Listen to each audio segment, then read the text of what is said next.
God only knows what you've been through. God only knows what they say about you. God only knows how it's killing you. But there's a kind of love that God only knows. God only knows what you've been through. God only knows what they say about you. But God only knows the real you. There's a kind of love that God only knows.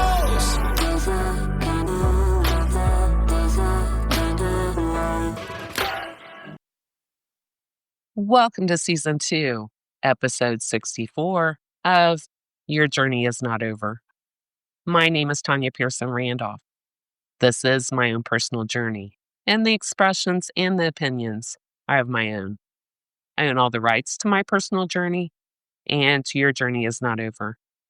Neither are to be used, copied, or edited in any way without my consent. January 13th, 2020 finally arrived. It had been a long 2 days of grief and confusion. So many questions, and yet 2 days with no answers to my many questions. My youngest daughter had decided to go with me on this search of answers to my many questions. I do want to say, my daughters know me better than anyone, and they can sense, no matter how I try to smile and get through whatever. They have throughout their life called me Wonder Woman. But they also know that even Wonder Woman can feel defeated at times. And when they sense that I am feeling defeated, they step in. And just seeing them, their eyes, having them with me, gives me strength. It gives me courage. Even though I might feel defeated, my kids give me the strength to never be defeated, to rise up and conquer whatever battle lay ahead. This was one of those few moments I felt completely defeated. My mom had died. I wasn't notified until 16 days later by a friend of a friend. What a way to be notified, right? God made sure that what was done in the dark made its way to the light, but it was too late for me to stop the cremation of my mom. Something my family has never believed in, never been done to not one single family member. Such a violation of tradition, morally, ethically, and legally wrong. My daughter and I head out for the unknown that day. At least that's how it felt, and feeling like I was in the twilight zone. I've felt that way a lot throughout my life. How could I not, right? We go to the Board of Health office so I can get a copy of my mother's death certificate, something I wouldn't be privy to if I wasn't who I told that general manager I am, her daughter. I wanted it so that I would have two pieces of proof that I am who I say I am, her daughter. But also, I had to see it, read it with my own two eyes. I thought that would maybe help with the shock, the grief, the pain. But seeing that piece of paper, reading it, made those feelings worse. It made it real. We then went to the mortuary, walked in through the main doors, went up to the secretary's desk, and told her who I was and that I was there to see the general manager, the man I'd spoken to on the phone January 11th, 2020. Two men appeared. One man was the co-owner, the president at that time of the mortuary. I immediately recognized him because my mom had introduced him to me several times as someone that my mom and her siblings grew up with down south. Our family knew his family for many years back. Well, he looked like he had seen a ghost, and so I told him just that. I said, "You look like you've seen a ghost. No denying I'm her daughter, right?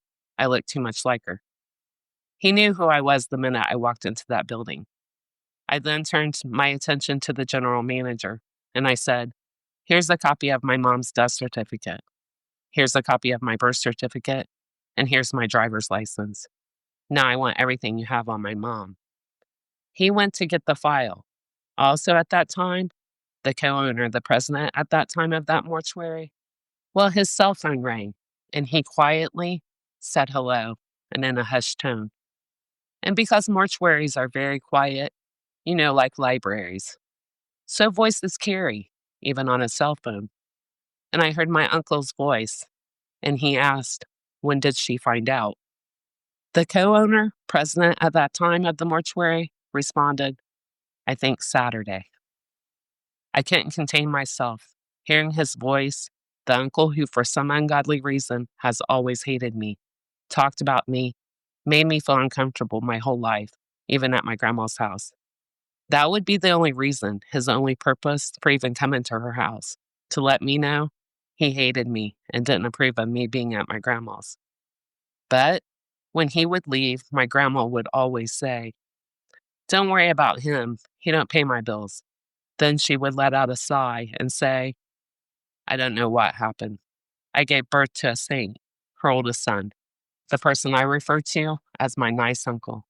And then she would say, "Then I gave birth to the devil." So yes, it was that uncle whose voice enraged me. Not just his voice, but the fact he was calling the co-owner, the president of the mortuary, on his cell phone, and not the mortuary phone, the business phone. And if I had have been that co-owner, the president of that mortuary, I would have said, "What the hell have you got me into? You tell me that your sister had no kids, even though he had met me on several occasions and knew my mom had kids. But instead of being submissive to my uncle, I would have been outraged, no matter what kind of friendship, no matter how far they go back as friends. It's at this point in time that I hold, and I will always hold the mortuary responsible, along with my aunt and uncle, for the illegal cremation of my mother. Let the cover-up begin. So enraged, I raised my voice and loud enough for my uncle to hear on that cell phone too. I said, "Tell him I'm here. I'm in the building, and I'm pissed off." The co-owner, the president at that time, took off down the hall towards the chapel in that mortuary. Time to put their plan into action. Time to reach out and touch friends of power. Time to shut me down, shut me up. Do it the good old boy system way. Act like there's no crime been committed, and then sweep it under the rug. Well, that pile of dirt that was swept under the rug that cold January day, well, it took almost 6 years, but I lifted that rug up and exposed that dirt that the good old boy system hoped, even thought, that it would stay under that rug and hidden forever. God's plot twist, that's what I call that. Not everything done in the dark stays there. Isaiah 26, verse 3 teaches us, faith means you live in peace, even when you don't have all the answers. I do not own the rights to the things that I chose to share today. You are God's girl, not the world's leftovers, not his second choice, not broken beyond repair. You carry oil, you carry fire, and heaven backs you. So walk like you're chosen, talk like you're loved, and never forget, you are God's girl. Period. Time doesn't heal all wounds. God does. Heal, then reach back to help others still standing where you once stood. Hebrews 13, verse 21. God will never lead you into a place that he hasn't already equipped you to face. Romans 8, verse 18. The pain that you have been feeling can't compare to the joy that's coming. My journey is messy, raw, and real, and it's filled with moments I wish I could erase. But it's also a journey of resilience, finding peace in the chaos and discovering a grace that saved me. If you're an ocean, be an ocean.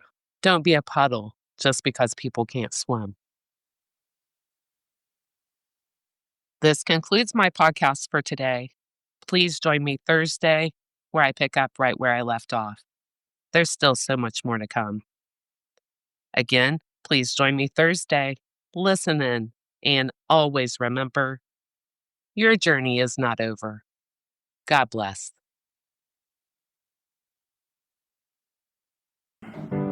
God only knows what you've been through.